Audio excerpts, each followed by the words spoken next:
Détenir dans les conflits armés non internationaux. Les règles essentielles.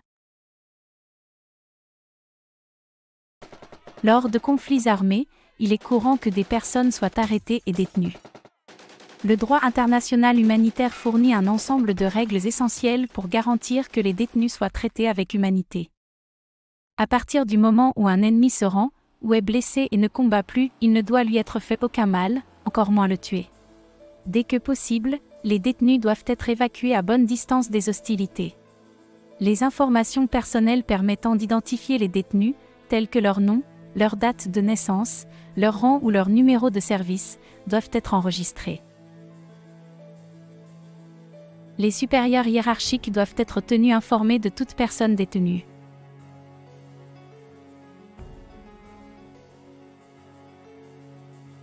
Les détenus blessés doivent recevoir les soins médicaux nécessaires.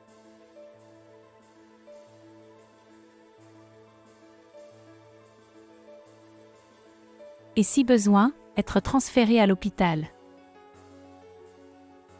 Les civils doivent être relâchés.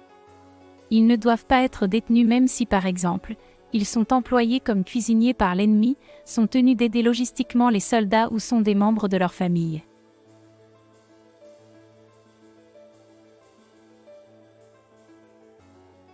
Les détenus ne doivent pas être torturés.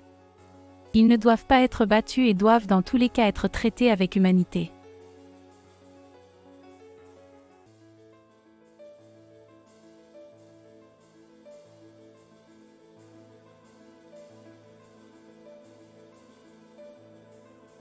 Les détenus doivent recevoir de la nourriture, de l'eau et vivre dans des conditions décentes.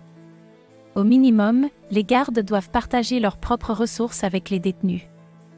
Les détenus doivent être autorisés à contacter leur famille. Ils peuvent le faire par téléphone, lettres, email ou à travers des organisations humanitaires telles que le Comité international de la Croix-Rouge, le CICR. Il est important d'informer le CICR dès que possible de toute personne se trouvant en détention, ainsi que d'autoriser les délégués du CICR à rendre visite aux détenus et à leur parler en privé.